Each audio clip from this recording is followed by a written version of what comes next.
Hey, Rose Hill family. I'm Eleanor Stewart, and this is my husband, Roy. We've been members of Rose Hill Church for 13 years. One of the most impactful times for me at Rose Hill was we would clean up communities. We would go out and clean up, and the pastor would come out there with us. And I was like, this man, the pastor, but he was just a regular old guy. He'd come up, sometimes we had to tell him, hey, pastor, you sit down. And we had an open air where we went out into the community, we cleaned up, and we had a service out in the community. And at one time, our pastor was parking cars. He was in the parking lot parking cars. I'm like, what man of God is this? So stuff like that let me know that this man wasn't too big. He was like, I'm all that. He was one of us, and he wanted to show that he was one of us. He showed the love of Christ when he would come out there and do these things. And that was really impactful to me. Sometimes in church, you don't know the people that you impact when you embrace them, when you smile at them. And sometimes you're dealing with the walking wounded. You don't know that the person next to you is going through anything.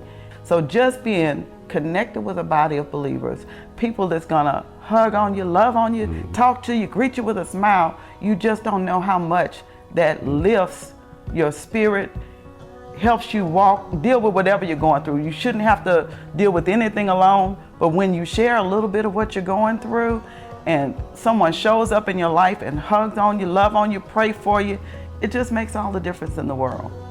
When I think about the new building, I am so excited, y'all, because when we started at Rose Hill, it's the Acadian campus is a smaller campus, and we were showing up for our services. We were having multiple services, and my husband and I, we really like to get into praise and worship, and boy, our little section was getting smaller and smaller because we were getting closer and closer together, and that was fine because we had a good praise team going, a praise row going on.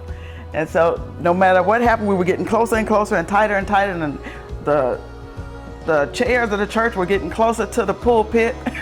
So we need a new building because we were definitely busting at the seams. There was nowhere for people to go. It was pretty much almost standing room only. You couldn't skip a seat. You didn't have room to move and clap like you wanted to. So for me, the excitement and the pledge and making sure I took care of my pledge for the new building is when we get in this new building, we're gonna have some space, y'all. We're gonna have some space for some Jesus aerobics. Yes. The reason I pledge is because I've been totally blessed from here, from Rose Hill. And you go, wherever you go to eat, you go to McDonald's, Burger King, wherever, you're gonna pay. You're gonna pay the price. So we getting word that's changed your life, that impacts your life, that helps you grow where you can impact other folks' life. And to me, what we pledge, to me, if I had more, if I could give it all, I would. Because I think the ministry is that good for other folks and for lost folks. I pledge because I believe in what the church is doing, what the ministry is doing. I believe that if we all come together and do what we need to do, we can build a bigger building, we can build a bigger space.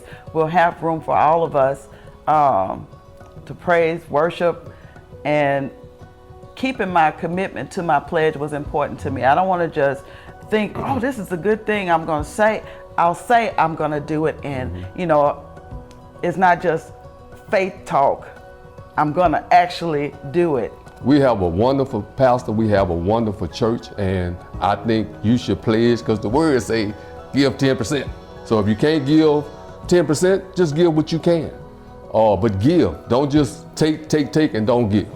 That's the reason I think. And your pledge is above your tithe now. Exactly. Thank you, baby. Take care of your tithes and offering. Your pledge is above your tithe. So y'all, make your pledge, keep your pledge. Let's get this new building. Let's get it.